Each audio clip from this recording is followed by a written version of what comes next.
Hi, I'm Neelan.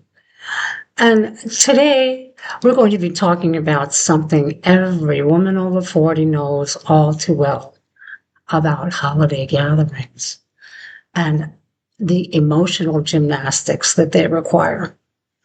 Now, whether you're hosting or attending, there's always one family member who wants to turn the dinner table into a political debate stage or a surprise seminar on religious beliefs. Now, I'll be honest, that whole right versus wrong dynamic has ruined more than one of my own family dinners. And in those arguments, nobody wins. And there were more than a few times after holiday dinners when we stopped speaking to each other for weeks or sometimes months.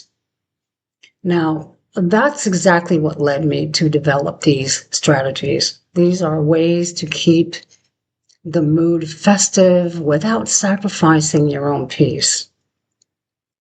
Now, section one is for women hosting. Hosting is basically like running a small emotion nation state. You are responsible for doing everything. You are managing food, timing, personalities, and even the occasional tantrum disguised as I'm just sharing my opinion. So here you are hosting, and you need some survival skills for these situations. First thing you can do is reframe your expectations and understand that your job is not to create a perfect gathering. Your job is actually to create a safe emotional zone for yourself.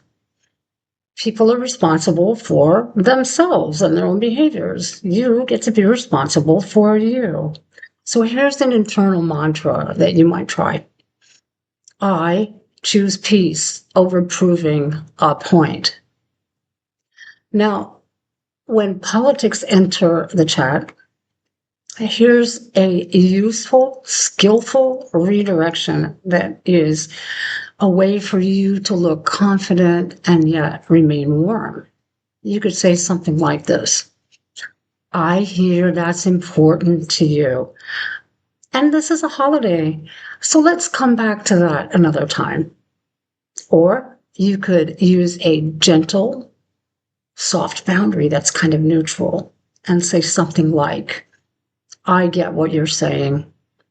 I'm not diving into politics today, but I am listening to you. And it's important to be able to validate people without agreeing. And that's what we're doing here. So here's an exit strategy for those of you who are more comfortable as a host, leaving the situation so you can reclaim your sanity. And if someone won't let go of something, this is a great thing to say. I'm going to check on the roles. I want to make sure that they're okay. Now, of course, they're okay. You're giving yourself a space to breathe. And that's fine. Now, section two is for women who are attending a family gathering. You're not the host. And attending a holiday gathering with your family sometimes is like its own sport. You're basically walking into a room that feels like it's full of emotional landmines, and you're just wearing your cute shoes and a smile. And so here's a way you can stay centered. You can practice an internal mantra. And when the conversation gets a little too spicy, you could say this to yourself without interacting. You could say, not my circus, not my emotional load. And validation without agreement is when somebody shares a political opinion you'd rather not touch, it looks like this. I can see you care a lot about that. And that's clearly important to you. So once again, you're validating an emotion, not content. Here's another thing that you can do as a guest. You can use a skillful redirection. And it goes like this. I hear you. And today I'm giving my nervous system the day off from politics. That one gets a laugh in my family every time I use it.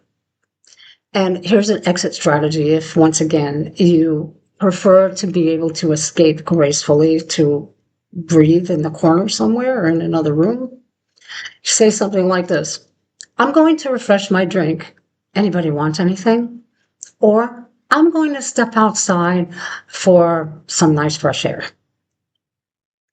And the translation for you internally in your nervous system is, I'm choosing peace. So holiday gatherings don't have to drain you. With a few emotional resiliency skills and a couple of classy boundaries and a well-timed exit strategy, you can protect your peace and even find moments of joy. Because remember, you deserve to find joy every day of your life and enjoy the holiday season, not just survive it. Resiliency is my superpower. Period. No sparkle, just the truth. Joy is out there. Go find it. Have a wonderful holiday season in all of your family events. Take care, and I'll see you next time. Thanks for watching. Bye.